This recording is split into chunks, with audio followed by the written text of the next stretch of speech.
Awesome. You have many questions we always want to ask. Bring it. Yeah, we're about to have like a master class of appraisals in here. Right. Hey, welcome my house to an appraise out. We're going to get to all of that. Again, 248-539-9797. Guys, my backyard looks like it's already July 30th. What's going on out here? We're about 30 days ahead when it comes to perennials and what's going out there with your landscape. But hey, you know what? The homes are already looking great. It's not even summer yet, Becky. And it totally feels like summer. I feel like someone sent me a meme a couple of days ago. It's like, well, now that May is 10 years, May felt like it was like 10 years, like in general, right? Yeah. Like it was just, this whole year though is flying by. It's like, it seems like the days are long, but the months are just flying by at the same time. It's really bizarre. But, you know, I looked, I was like, oh my gosh, we're already halfway through the year. I can't believe it's June 1st. And it's busy. It is so busy. It has not slowed down. It has been literally gangbusters since, January, to be honest with you. But that has been the common theme in Michigan for the last 5-6 years. I just was talking at a real estate office, and we used to be a seasonal state, and we have not been a seasonal state. We are 365 all year round, buying and selling homes. And even though we're in there's an inventory issue, and obviously I know when we talk about the appraisals, I imagine that has to be a little bit of an effect on values. Because I will say that this time of year, if we're going to get into the appraisals, right? Because I love when Mike's in the studio with us, because he is so good at his job. Okay, he's very objective, he's very factual, and he's going to give you like the facts, right? It is what it is. But I feel that if values are going to come in low, it's this time of year when it does happen. Is that true? Because it could just be me. It's absolutely true. Okay, yay. Number one. It's not you, Becky. Well, you're right on the money when it came to the demand part of it. Mm-hmm. There's a high demand.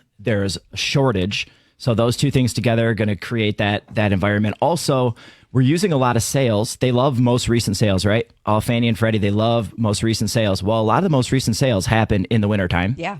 So those are naturally going to be a little bit lower. So those two things together, it a lot of times produces a shortfall. Yeah. So like we're at this point where, at people that are putting offers in, we are coming into those summer months, right? Where we have to go above asking. You have to be really competitive on the offers, as Evan's going to probably chime in on.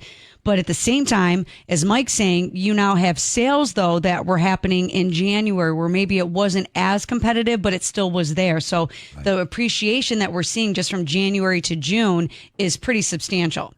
I agree. Yeah. I mean, we just put a deal together ourselves where I think they ended up $60,000 over asking and full appraisal coverage because of what's happening with the market right now. And there is so low inventory, but high demand for the nice homes that come onto the market, which is causing that multiple offer situation. There's a few families that are like, wait a minute, I wasn't even ready, Harvey. We were talking about maybe home ownership or switching up or upgrading, in our client's case, upgrading the home that they were looking at. But sometimes that great house comes on the market. It's priced right. You don't have to finish the basement because it's already finished. And we'll get into all of that because we already start that conversation, as always, starting to talk about what is actual square footage. I love it. And what's living space. Oh, yeah, because that's true, because you'll hear agents, they'll say, well, it's price per square foot. Is that even a factor when you're, is that a piece of the pie? I'm going to tell you, I'm so happy. This is the main reason I wanted to come in the studio, other than seeing your beautiful smiles. I wanted to come in the studio to talk about price per square foot is one of them, and what is square footage. So we'll dive into this real quick, and I will try not to talk too fast for you. Okay. Hey, turn it up, everybody. Okay, All right. So what he's about to get into is price per square feet. Does that hold a lot of weight? And what is truly considered gross living space in a appraisal when it's being valued? And I will try not to use too many terms of art so radio land out there can understand what's going on. Price per square foot encompasses everything with the property. It's not only the square footage of the dwelling, it's all of the characteristics of the property, the location, the view, all of it. So if you're using price per square foot of two homes that are identical, except one home has a basement and one doesn't, price per square foot is no longer relevant because now you're not including the other portion of the characteristic. Okay, so the square footage of the home you can extract just the dwelling size out and do it that way. But just overall price per square foot is not relevant because it's not including all of the characteristics of the home. Now, what is square footage? This is a super important thing here. Anything that is 100% above grade is square footage. In a split level or any type of home that has a lower level that is even 1 foot of one corner of the home that is below grade, Split levels, bi-levels, tri-levels. Yep. Raised ranches. most common are those for Yes. sure. Any portion at all is below grade. It is a basement. It is not square footage, okay? And that goes for walkout basements too. It's not just those particular 3 split levels that we talk about all the time. If you have a full finished walkout basement, one portion of that basement is below grade, 1 foot. It is not square footage. That is super important to understand. Mike, I had... Wait a minute. Go ahead, I have Beck. an egress, though. I have an egress as well as a walkout basement. I have all the things. Why is my value coming in a little bit low? Can you just repeat that part one more time? Yeah, the egress is great if your home catches on fire and someone needs to escape. That's terrific. It may even add intrinsic value for somebody that wants to be safe and feel that way. However, the law, as stated by the ANSI standards, that's what we are forced to use, says if any portion of the level is below grade at all, the entire level is considered the basement and not living square footage. When your in-laws come over and sleep in the basement bedroom or walkout basement bedroom, yes, they are down there sleeping in some bedroom that you devised, right? Yeah. It just doesn't count as square footage, folks. And again, I think, I really felt this years ago. I finished a walkout basement. So two of the walls, or 3 of the walls were all underground. Yeah. And it had a door wall. So it had lots of egress. It had 2 windows, lots of egress. 0 of it counts as square footage. And it didn't matter, Mike. I guess the best way we talked about beforehand was everything in the subdivision was 4-bedroom homes. Every home was a 4-bedroom home. If I build in my basement 4 bedrooms, I don't have an 8-bedroom house. No, it doesn't work that way, but folks. what's happening, okay, so do you often find, Evan, that real estate agents are advertising, if someone has an egress or walkout basement, are they advertising that square footage in the MLS? It's more of they're advertising the bedrooms. So I see it a lot where they'll put the bedrooms that's in the basement as considered instead of a 3-bedroom, or instead of a 2-bedroom in Royal Oak, they're listing as a 3-bedroom, but they're including the bedroom in the basement. And it's hard to explain to the agents that it doesn't count. So most of the time I just put in the offer and let the appraiser figure it out. I let you guys come in there and say either it's worth it or it isn't worth it. Because I see a lot of times you guys do tend to adjust for the value that it does add with it being there, but it's not a bedroom. Right. Yeah. So the overall count, especially when it comes, you just named a 2-bedroom in Royal Oak. That's a great example. A 2-bedroom home has what we call functional obsolescence. What that means is there's a lot smaller buyers pool, a group of people that are willing and able to purchase a 2-bedroom home than there are for a 3-bedroom home.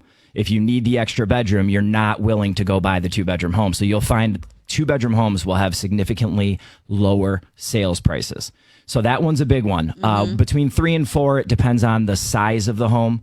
But that 2-bedroom one's a super important one. But I will say, Evan, you and your colleagues, when you list that basement bedroom, as long as it says it's in the basement on the MLS, you're good to go. You're not deceiving anyone. Just make sure it says it's in the basement, and then people can read the listing and they'll see that. Now, okay, so to stay on that, because this is like a real life thing that comes up, right? So you have a 2-bedroom, truly, but then you have this third that's in a finished basement. So when an appraiser is adjusting those things out, obviously they're going to try to compare it to homes with a finished basement before unfinished, and then adjust accordingly. And then we might be able to pull out that value if the 2-bedroom homes is really the baseline. Yep, that is what we call a dominating characteristic, Becky. That is something that we will look for. If it's a 2-bedroom, 1-bathroom ranch, and there's not a ton of, it's not a 1,400 square foot, let's say it's like 1,000 square foot, that is a dominating characteristic. We're going to look for 2-bedroom homes. That's super important. Even if you had the 3rd basement bedroom, which is nice, we're looking for 2-bedroom homes. That is an important characteristic. All right, the numbers here tell me the inventory of existing homes and sales increased from March to April, but the increased availability didn't bolster sales. So sales are pretty much where they were last year, which is a huge number. It's been busy, obviously, since the pandemic. But Ev, what are you seeing really on the inventory side? Because we know that lack of inventory is out there. We know the multiple bids out there. Has there been any push this spring, 2024, as we're headed into summer in a few weeks here? Have you seen more homes hitting the market? Yeah, if you pull up the stats on the MLS, when you see it come up, you're actually seeing the graph is slowly starting to go up on the availability of homes coming to the market, but there's still so many buyers out there that the new inventory really isn't doing that much, but it is great for the market and allowing some of these people who might have been waiting a year to get into their home. All right, Is Becky, there a lot of false inventory? Okay, so like where it's like, behind the scenes, like listed and sold same day, right? Because there's like the off market property. So I want to talk about that, like really what you're seeing and is in a skewed inventory that's entering the market. All right, you know what? We'll go to our first break here of the day. If you want to join the show, 248-539-9797. Keep it here.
Welcome back. It's the Hardcore Mortgage Real Estate Business Show. Again, brought to you by Capital Mortgage Funding. We are powered by CMG Home Loans, NMLS 1820, Equal Housing Lender. You can find us all weekend long and all week long. 1-800-LOW-RATE, the best mortgage banker. When experience counts, be sure to call Capital Mortgage Funding. We'll give you all the details. And as we were talking this morning, of course, we bring in Mike Tomchek, Paramount Appraisals, Evan Santini, the real estate agent over at top real estate agent over at Anthony John's Luxury Domain, Harvey Freed, Becky Alley doing the mortgage side of things. Always this appraisal stuff because people want to know. It's an overbidding environment. If you want to get that house with the lack of inventory, yeah, you're showing up with 10, 20, 60,000 over asking price if you want to get that house. And at the end of the day, I mean, these values are going up, up, and up. So people are like, you know what? I'm in. I'll refinance the house later in life. I'll buy it now. And where are we seeing a lot of these people get that extra big down, that big money for the 50, the 25, 50, $60,000 they need? A lot of people I've started to see are digging into their 401ks. I've had a few clients who are doing it, or they're just trying to buy for the first time and they can't save enough with today's economy, but their 401k has enough money into it, so they're borrowing against it, or they're just taking the money out and taking the penalty. Yeah, you can do both ways, but the key is they're getting the house or they're putting their family in that better situation, whether it be a better school district or a bigger house. You just sometimes completely outgrow where you're at. And that can go with a lot of things in life. Yeah, I mean, there's a lot of people that bought homes in 2020 that just don't suit their needs anymore. They didn't think they have to go back to work. They overbought or what, and then the tax is now adjusted, right? So they've romanticized the idea of having this low interest rate. Well, now their taxes have reassessed, and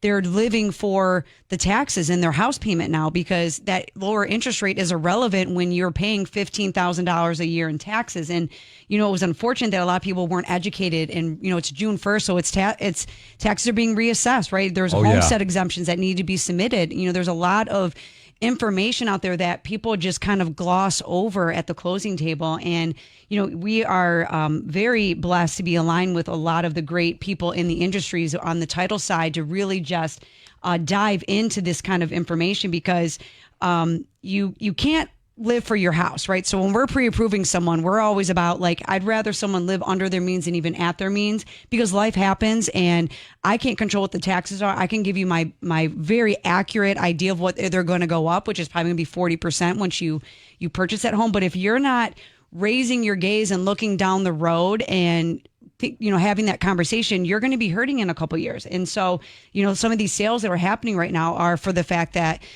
they have to get out from underneath these homes or they're refinancing because their taxes have adjusted. So there's a million reasons why someone is going to sell or refinance or life happens. But before the break, we were talking about that false inventory a little bit. Yeah. You hear about the off-market properties. Okay. And I want to, it's kind of a two-part for both of you.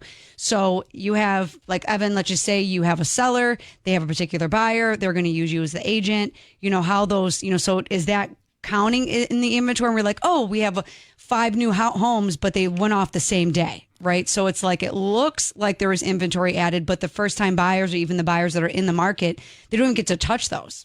I see that a lot of times, especially with my automated searches we have set up, is you'll see a new property come to the market and I'll go click to look at it and it says pending instantly, which happens. I mean, we do it in our office too as well, where, I have inventory right now that I have coming to the market. It's not sitting in the MLS yet, but I have clients I'm actively trying to show to that property because we don't want to get my client into a multiple offer situation. And if I have a seller who wants X price for his property and I think it's worth that price and I can bring a buyer in and get it for him, why wouldn't I do that before we got to the market instead of, competing with the other market out there? All the top real estate offices, right, have 20, 40, 150 real estate agents in there and their buyers are looking. So they're going to look within. And a lot of times, right, it won't even leave the office.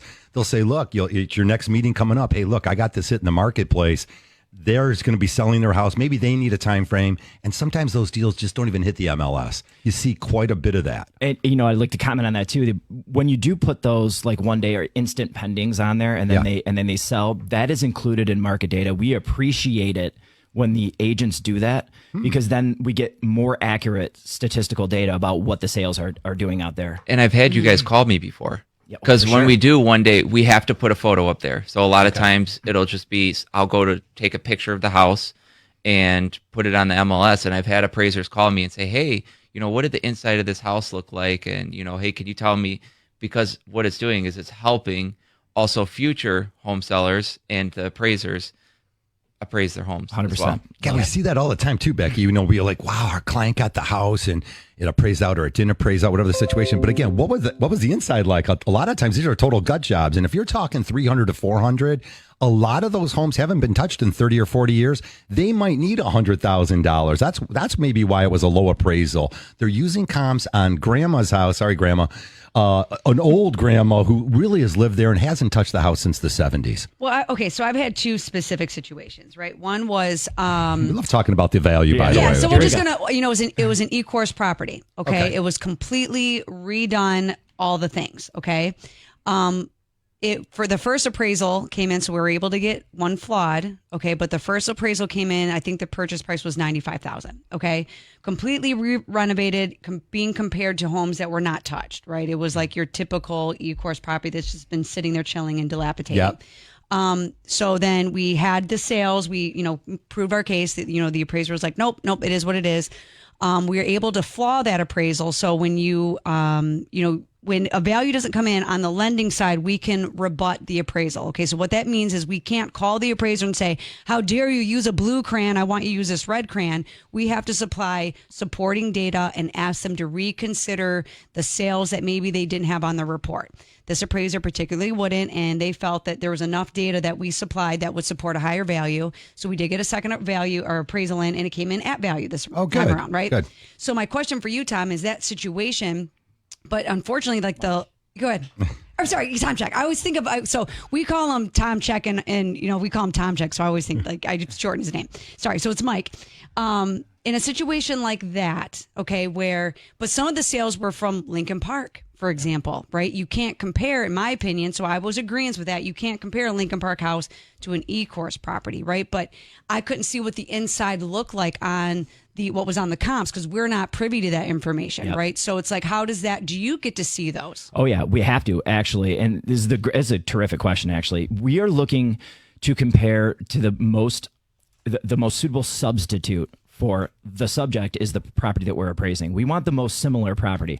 We're trying to capture the same buyer's pool. What that means for you out there in Radio Land is that is the demand. That's our term for the demand. Those are the people that are willing and able to buy a property. The people that are looking for a home that is outdated or are willing to buy a home that is outdated is probably a better way to say it. Are not the same people that are looking for a home that is completely updated. So using a home that is completely renovated versus a home that is completely outdated is unacceptable. I mean, there may be a situation where you have to use it, but you would just include it on what we call page 2 and not give a lot of credit to it. So that first appraisal that you were referring to, that is unacceptable appraisal practice, in my opinion, because you're comparing two things that are completely different. And yes, condition, even though the home may look exactly the same, even be in the same neighborhood, maybe they're even next door neighbors. But if one is completely updated and one is completely outdated, those are not good comparables. Okay, right. Perfect. We see that on first-time home buyers too, and that's why we bring it up. There's so many first-time home buyers out there. They have X amount of dollars. A lot of our families out there are using the down payment assistance programs. Becky, they're having trouble getting into the house, coming up with the extra money, with the appraisal gap, guaranteed money. They need more and more money, and now they look at a house that's in moving condition. They can make it work, and the appraisal comes in because. Right, like they use the stinker down the street that hasn't been touched in 30 or 40 years. So that's what we're seeing out there. And those adjustments definitely can be made. You got to deal with professional lenders that can reach out, do these rebuttals on the appraisals. And more importantly, when you go into signing that purchase agreement, you understand what you're looking at. You understand. And usually, Becky, and we see this so often, you've already looked at 10 homes. So when you finally drive into that one, it checks all the boxes. You know it's the house because you've already looked at 5 of them that haven't been updated. And it just costs so much money nowadays to do a renovation. Yes. And the other property I want to bring up is exactly in alignment with this, right? And we talked about it a little bit before. East Point property, bungalows, far as the eye can see for the most part, but there's a couple of brick ranches. So in another one, it was an appraisal guarantee, offered up on this property, first time buyer using down payment assistance. First time buyers, like you mentioned, like they are going through the ringer, right? It's not the payment that is struggle. It's like, where's the money coming from? So in this situation, the value is like, let's say $200,000 and the value came in about 20 grand light. And part of that is because it was compared, it was a bungalow and there was sided bungalows in this report, but the 2 highest comps that were used were brick ranches. And there was this $20,000 adjustment. So that obviously pulled that value down. So, why would you, so 2 things, why would someone compare it to a brick ranch if you're going to give such an egregious adjustment? And at the same time, like the inside, because this house has been completely renovated as well. Yeah, I would actually not even use the brick ranch at all because to me, those aren't even comparable. I would use frame bungalows, and the brick ranch may have been included to what we call bracket. I won't get into those terms right now. Sometimes we have to include sales that are newer, and if there's no newer sales available, they'll include something like that just to check that box for the lender. But no significant weight should be given to that. All right. So what I was telling Becky earlier is that I would look at the highest sale of frame bungalow and say, okay, this is your benchmark. How does our home compare to that highest sale? And then you can have a better idea. Okay, that's called the qualitative approach. That's what we call it. That's trying to figure out where ours is relative to everything else in the market. So if that highest frame bungalow sale is 185, 200s, it's not going to happen. Like it really shouldn't happen unless you're using homes that are no longer comparable, like a say, Brick Ranch. Okay, so in that particular situation, though, is 20,000 adjustment for it being brick versus bungalow? Is that excessive? I mean, that's over 10%. That's impossible for me to say. So that this question, Harvey is at some point today going to ask me this question. We're getting geeky. We're going high level. Yeah, he's going to at some point ask me this question anyways. How much is a pool worth or something like that? I always get this question. Well, it's like either liability or luxury, right? It's objective. And it's also market based. We got a break, so we want to get that. I want to stay on this topic when we come back. We're geeky here. I don't know, Ev. We're going to talk about buyers and sellers when we come back here. All mortgage, all real estate, all the time. 248-539-9797. Keep it here on 97.1 The Ticket. We'll be right back.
Welcome back to the show, 9:30. Good morning to everybody out there. It's the Hardcore Mortgage Real Estate Business Show brought to you by Capital Mortgage Funding. Again, I'm Harvey Freed, Becky Alley with Capital. You can reach us at 1-800-LOW RATE, the best mortgage banker, always answering questions on important topics. And important stuff is about appraisals. And, of course, this morning we brought in Mike Tomchek with Paramount Appraisals. He's going to talk your ear off about appraisals. We will take your calls at 248-539-9797. Evan Santini, one of my favorite real estate agents here in the area. When you need a professional real estate agent, call me. I'll get you pre-approved, send you to Evan, and he'll get your house offer accepted because he works all the time like a dog, Ev, so that's very important. And we're going to get into a whole bunch of things, too, this morning. We'll talk about still some interest rate topics, but back to the appraisal subject. Of course, the estimate of your home, the market value of your home. You get a professional out there. It's key to remember that the appraisal is not the sale, asking price of the home. It's the estimated value of what the home may be worth. So there's some variables here. Of course. And one of the number one variables that we are always talking about is, guys, what is effective square footage? What is the true square footage? Anything, let's just get it out there one more time, and then I'll let you guys carry on. Anything below grade is considered a basement, some form of a basement. It could be a walkout basement. It could be raised ranch. Any portion of the level at all is bi-level, yeah, tri-level, quads. Because people will think that part of the basement is above grade, so then it's a walkout and that portion is square footage. No, any portion of the entire level is below grade. That is not square footage. And it doesn't take away from the value of the house. It'd be No, a gorgeous not area. necessarily. Becky, these homes could be best buy level I've ever seen in my life, completely decked out and everything. It just can't be compared to that colonial that everything's above ground. Yeah, it's just not it's a 3-bedroom, not a 6-bedroom. If 3 of Right. those bedrooms are in the basement, right? So just know that that's always just this like elusive mystical creature that seems to like where people like lose it in the shadows sometimes. So you're hearing it on the Hardcore Mortgage Show. Anything below grade is considered a basement and not included in the square footage. However, it does not take away from the value, and there's a difference between price and value, right? What someone's willing to pay versus what it's worth. Those are two different things, and that's why you're hearing a lot about the appraisal guarantees. And what that basically means is if I'm going to buy a house for $200,000, I'm going to say, okay, well, I'm going to guarantee this value up to $10,000. So if it comes in at $190,000, that means that I'm fronting the money to get it back up to that $200,000. So how does it affect the value when you're now comping that sale to the next one? Yes, it's so beautiful. Incidentally, this is the whole purpose of the appraisal profession in regards to the mortgage financing. Okay, this is intentional. They intentionally want people, if the price is going to increase, it needs to be people bringing cash out of their pocket. They cannot expect the mortgage companies to take all the risk. So this is intentional. If it comes in at a particular, say $200,000 and you want to buy the home for $225,000, you bring $25,000 to the table, you have actually increased the market value. Okay. Yeah, you're helping your neighborhood and everyone else. And that is intentional. The powers that be, okay, the regulators, they want the higher-ups, the higher ups, they want people to take the risk more than they want mortgage companies to take the risk. So you are going to bring the cash to the table. That is not a bad thing. All your neighbors are going to thank you too, by the way. Yeah, well, that's also goes into the point of the housing market and this big bubble that people think is happening. It's not, because it is not the lenders that are assuming the risk like we were in the early 2000s. If you're in a negative equity position because you decided to go above the value of the property, then that is something that you chose. But we're in a lack of inventory, so we're still in an appreciating market. So we've seen such a return on investment when it comes to real estate. So we are the majority investor of the homes if you are taking financing, okay, typically. And even if you're at 50%, we're equal partners. But more times than not, the lender is the majority investor of these homes. So what Mike is saying is that we are not assuming the risk, so that's why these appraisal guarantees they're not adding to any kind of market crash that's going to happen, because we are not calling the appraiser and saying, I need $200,000. You can't do that. That is illegal. Exactly we right. can't talk to the appraiser. All we can do is provide data and suggest they reevaluate some of the comps if they did not use that on a report, and that is all we can do. A fact of the matter is, in 2007, it really started in 2004 to about 2008 or 9. If you went to a bank or a local credit union, they love loaning money. If you had great credit in the late 2000s, I'll say 2004, they didn't have problem attaching a second lien on your house. And that's where families walked away from their house. And again, I won't throw any bank under the bus. I won't talk about my own personal experience of when I said, look, I just need a $70,000 home equity loan. And they offered me a $200,000 home equity loan. Hence, if I would have taken all that money, I would have put myself in even a worse situation. So there was a lot of reasons why there was a housing bubble. One of them was a lot of second liens. A lot of them were bad mortgages. And in that case, it was just piling on. Having a second lien on your house. You took that money, folks, or I'm walking away, my home value. Well, you took the $70,000, you bought a boat, you bought this, you bought that, and now you're mad at the bank because you signed your name on the dotted line. That, thank God, that's all gone because home values have gone up. Well, because everything is highly regulated now. Yes. Okay, there was we have to be individually licensed. The underwriting guidelines are more in alignment with what's happening. Everything Loan to values have maxes, yes. Right. Majority of people have at least 40% equity in the home. So we are not maxing out these values. And the housing bubble or whatever that happened that I was a part of, I lived through that. I was in the industry, so I grew up in this business, right? So I was a part of it. I was growing up in it and saw it all. And the best thing that could ever happen was when they forced everyone to get individually licensed and highly, just regulated the overall industry. It was so much of a cleansing. You got rid of some of these shysters out here doing the bad things, bad appraisals, that kind of thing. And we're in a better position where there's more equity, there's better programs, and you have to qualify for these programs. These are highly qualified mortgages that are hitting the streets right now. And these are highly qualified appraisers that are out here doing these values. And at the same time, like an appraiser, what people don't know, to become an appraiser, isn't there like a lengthy process, right? You have to be following someone. You have to be like under someone's wing. That's constantly changing, actually. But yeah, I mean, when I did it, it was 2,500 hours of training and then a bunch of schooling and stuff. Yeah, there's a lot to become an appraiser, no doubt. But, one of the things I just wanted to piggyback off what you were talking about earlier, the checks and balances that they've put in place now since 2010 is really when it all came in. Yep. I think Dodd-Frank Act was then. Yeah. And it's been an absolute blessing. I hated it when it happened because it made a lot more work for me. Mm-hmm. And all of us appraisers, but it has been a blessing. And that is one of the reasons that we are in a more secure position. Okay, there are a lot of eyes on every appraisal. All right, there's a senior review appraiser that's going to review it. Then the underwriter is going to review it. And there's an electronic system that you guys use, right, called Collateral Underwriter. Mm-hmm. Isn't that part of it? Yep. And then you put that through and it digitally grades the appraisal and lets everyone know a risk score. So there's a lot of eyes that go on this. It's not something that we just make up and out of thin air and then pass it on and then that's it. Okay, a lot of checks and balances. Yes, and that is true. And so that when it comes to doing a rebuttal, so when we're seeing a value that comes in low, it's very important for you to be in alignment with a lender that is looking at things objectively, right? Just because the value comes in low doesn't mean it's a bad appraisal. It means it's probably right on point, but you have to be able to look at it objectively. You have to take the emotion out of it. Is this a good report or is it a bad report? And I've been trained and I've been under a lot of people. I've been mentored by a lot of people where I can look at these things and be objective and kind of say, okay, this is not really good. Like that one that happened at E-Course. I could tell that they weren't comparing it as they should to what was the upgrades in the property. But I want to go back to the bungalow and the ranch comp. We're going to talk about Becky's pipeline all this morning here. No problem. 248. Well, because Mike was like, he was about to get into the pool stuff too, right? So it's like, So you can have two appraisers go out to the same house. Yeah. Mm-hmm. They're not necessarily going to come up with the same value, right? Because one might say, okay, that's a liability or that's a luxury or what have you, right? So, that's where I feel like people get a little frustrated because like even that situation, right? I had a 60,000, then I had a 95,000, right? It's objective to some degree. It's objective. Now, one of those appraisals was bad. Yes. Okay, so that's the case. If you get two people going out there, we may think that the value is coming from one characteristic and the other appraiser thinks it's coming from somewhere else. So we typically come in at a percentage that's much, much tighter than that comment actually gives credit for. Some appraisers don't know what they're doing. That is true. A lot of them are eliminated now. They've gotten rid of a lot of them. But yes, for the most part, we will look at it and we're trying to identify the characteristic that's driving the value. What is it? Is the bathroom count that big of a deal? Is it the basement in this area?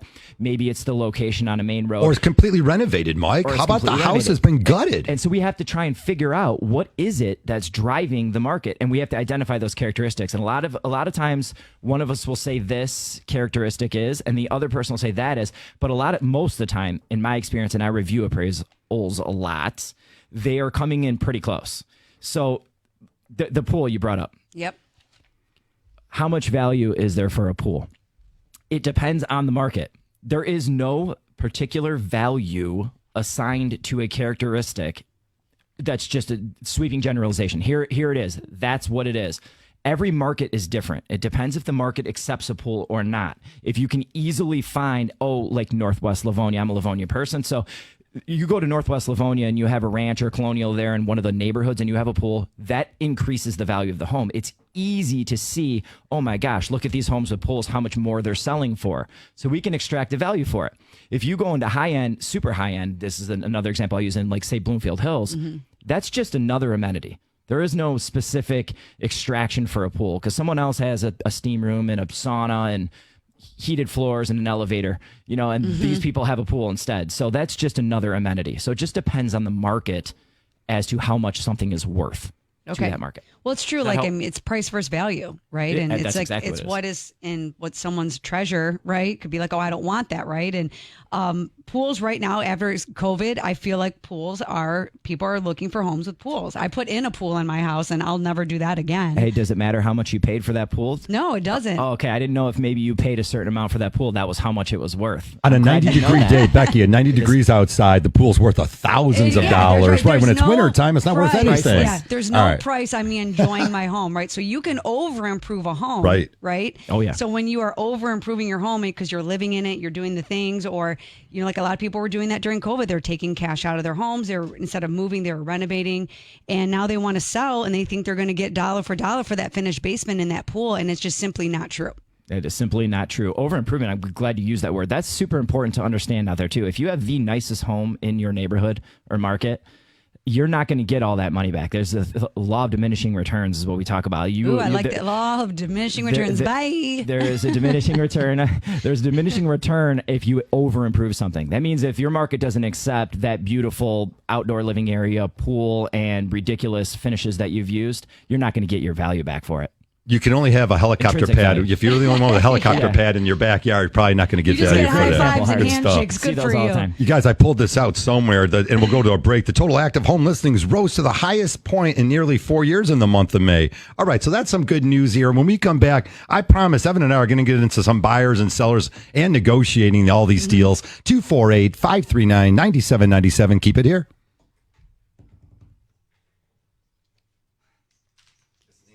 What?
Welcome back to the show. It's the Hardcore Mortgage Real Estate Business Show. Again, brought to you by Capital Mortgage Funding. 1-800-LOW-RATE is where you find us.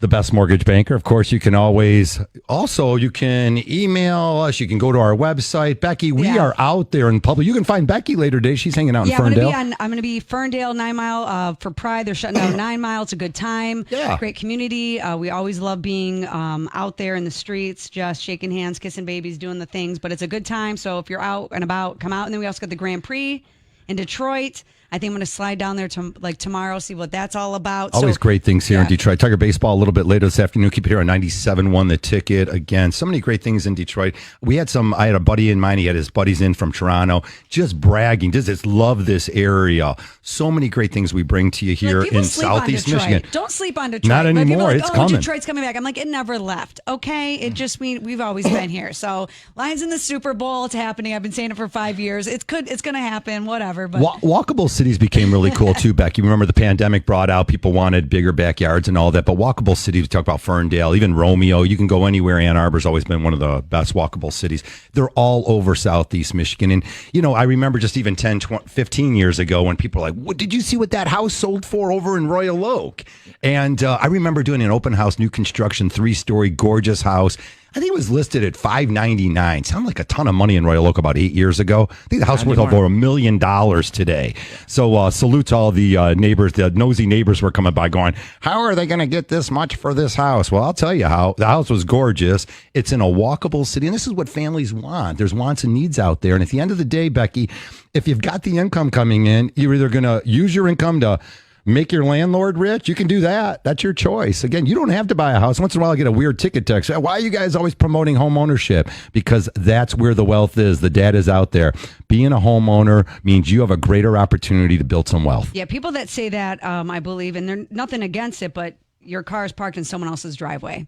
If home ownership and wealth and everything else, if you can get yourself in a position where you are building your own equity and your own self-worth, even do that. That is what we're here to promote. And if we're talking to you, we say it's a great time to buy. Well, if you hear us, that means that we're speaking to you, because it is a great time to buy when it works for you. It's not your timeline.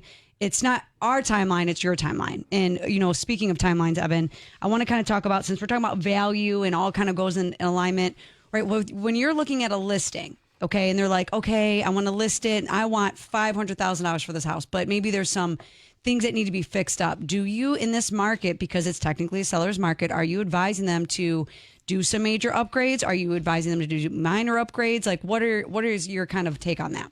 Well, it truly depends on what they're thinking about doing. Like if we sit down, typically how I do talk with my sellers is we'll sit down, I'll pull up my computer and run an appraisal almost with them so that they can understand what their value is as it sits.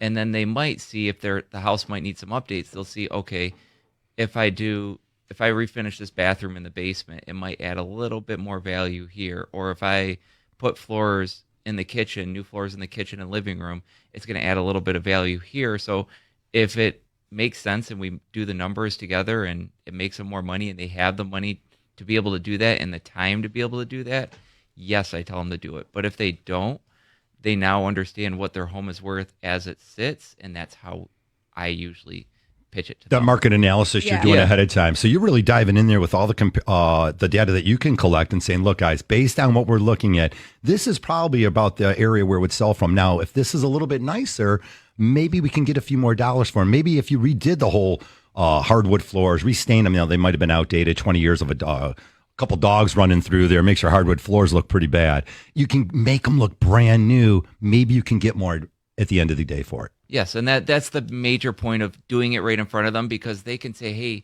XYZ Street sold for $300. I want to get $300 just because they saw it sold there. And then I pull it up and I say, well, it sold for $300 because the floors were refinished, the kitchen looked beautiful, and the basement was completely refinished. That's why it sold there. Your house isn't there yet. You're a 275 house. And then they agree with you because you've now shown them data to back up your number that you're telling them. It's not just saying your house isn't worth $300. Well, I would imagine even just presentation goes a long way, right? So even if it's like wood paneling versus just some neutral paint colors, I mean, I feel like if I'm going into a place and it looks fresh, it looks clean, it's going to be more appealing to me if I'm valuing this house, or even as a seller, a buyer, people are looking for the turnkey. So sometimes but I would imagine you're not, like we were talking about, you're not going to get your return on investment, on some of these things. So if you're coming, if you're looking at it, I would imagine even some fresh paint, does that go a long way when you're looking at it a little bit? Just the presentation. It's an intrinsic value. It's a perceived value. It probably can't quantify or put a number on that, but certainly it makes it more appealing. I mean, you're dead on there. That's what the intrinsic value part of it is. It does. Yeah. I just listed a house in Bloomfield Hills. It sold within a week. It was all ugly colors. I told him to go in there and paint it, just kind of like an off-white, the whole house. And we sold it within 5 days. I don't know if it would have sold without painting, but I just recommended that to him because when people walk through the house, it was all dark colors before. When they walk through the house, now it's all bright colors. It was more appealing to the eye. It was a game changer, and and you have to help people see it, because I know I have a hard time envisioning some things. You have to kind of almost draw the picture for everybody. And speaking of everybody, I see you guys watching. Thank you so much for watching us live on Facebook. We have some times for calls, 248-539-9797. We want to hear from you. You have the great Mike Tomczyk in here. If anything appraisals, he is neutral. He is great. Masterclass. We got Evan Santini. always doing the things, for your clients and all that stuff. So we appreciate you guys tuning in live on Facebook and, peace over here and what we got going on. But value is always this big thing that people just don't understand too, right? So we talk about price versus value. Mm-hmm. And I want to talk about concessions real quick before we run out of time. So when you are appraising a value, and let's just say there was $5,000 in concessions, okay, how does that affect the value that we might see on an appraisal? In most cases, not all. It's important that I say that for any appraisers listening out there, because in most cases, that would be an adjustment that would come off $5,000. Why? Because the true price of the home is not, we'll say $200, since that's an easy one, and then you ended up giving $5,000. The true sale price of the home is $195 because you gave $5,000. So it's almost always an adjustment. It is not always an adjustment. In some markets, it may not matter. But what you'll see a lot of times is the list price is $200. They sell it for $205 and give $5,000 in concessions. Mm-hmm. So that's very, very common. Yes. I see it all the time. But in most cases, you're looking for the true sale price of the home. And if you're giving $5,000 back, well, take $5,000. Mike, could it be though the case? So let's just bump it up a little, say 300,000. All right, but everything's selling for 300, but this one needs a new air conditioning set, or they're the furnace guy, so it's 7,000 to have a heating cooling guy, put all brand new stuff in there. So we made the price 307. We're giving 7,000 back. We're still at that 300, but now we've got a brand new AC, HVAC setup. The whole system's which new. is fantastic. And they actually just did the adjustment for us. Okay, so that's just really how you build it in. The 7,000 adjustment for us. I don't even have to look at it. So that's perfect. All right, yeah. Because you get a lot of questions, right? We get a lot of questions. And then when the value comes in a little bit, they're like, oh my God, this appraiser didn't know what he was doing. But we're thankful to where we're able to look at it objectively, because that is very much true. So that's why I want to make sure that our listeners, whether you are buying and selling yourself or even the people in the real estate community that are tuning in, it's important to have the facts, right? You're entitled to your own opinions, but facts are facts. And you guys have very strategic and specific ways that you guys have to adjust. But like you said, not all appraisals are good, just like not all real estate, not all loan officers are good. Not all people. Yeah, not all people are good, right? But we're very fortunate to be in alignment with some of the best in the business that we can bring on air for our community to actually just get real, unbiased, true information. It's a very important thing out there when you're looking at your home's potential value. Make sure you're looking at what we call the dominating characteristic, right? If you're located on a main road, don't send me comps from homes in the subdivision. Okay, that is a dominating characteristic. You're looking for a specific set of people that are willing to buy a home on a main road. Also, if you back up to woods, that's a beneficial factor. We're looking for other homes that back up to woods or wetlands or some sort of beneficial factor. If you're on an all sports lake, don't send me comparables from a home that a 50-acre. Thank you. Electric, pond. Pond, but it's fine, which is nice too. No, it's nice too, but they're two different things. So that is an important misconception, and that's where we're usually off a lot of times with real estate agents. That's where that happens. There's a characteristic about the home that you're missing. Make sure you find what it is that's important and dominating about that home. All right, the Federal Reserve doesn't determine mortgage rates, but they're tied to it. All their actions are tied to what happens in mortgage rates. At the end of the year, the Fed they said, hey, look out, guys, at the end of 2024, we're going to have some reduction in interest rates. That it's a Fed funds rate. Becky, whether or not that ever comes, I don't necessarily see it in 2024.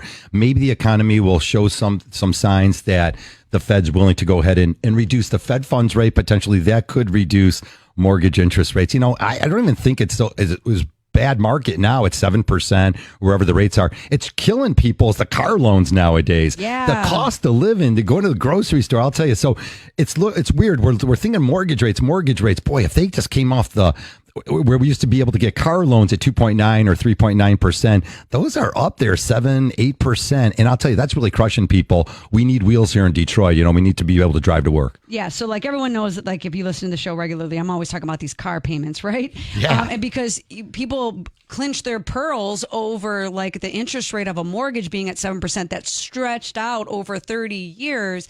But they don't even hesitate to pay 7-8% on a car loan that only gives you max financing of, let's just say, even 72 months, and you now have $1,000 car payment if you have a $60,000 car, right? insane. And that is really what has been tied to the Fed increasing the interest rates. It's your short-term lending. It's your home equity lines of credit, Right. the student loans, the credit cards. People don't even think about paying 30% on these credit cards.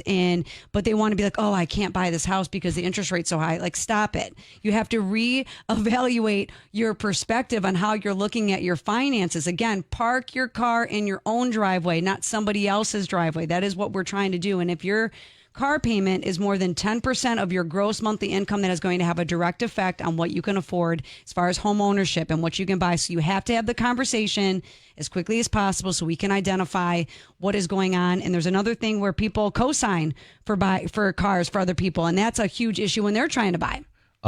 We are up against the end of the show already. We need a couple more hours on this, so we'll always have you guys Yeah, back. so Evan good. comes in all the time. The great Evan Thank Santini. you. He's with Anthony John Luxury Real Estate. When you need a great real estate agent, give us a call at Capital Mortgage. We'll set you up with all the great agents who come on the show. Always Mike Tomchek, Paramount Appraisers, filling up all that fun. Yeah, information. great information. Thank you so Thank much. you. All righty. I'll tell you what, we see the next show is coming up. I think Caputo and Ryan, they're all coming in here. Keep it here on 97.1 The Ticket. Enjoy your weekend.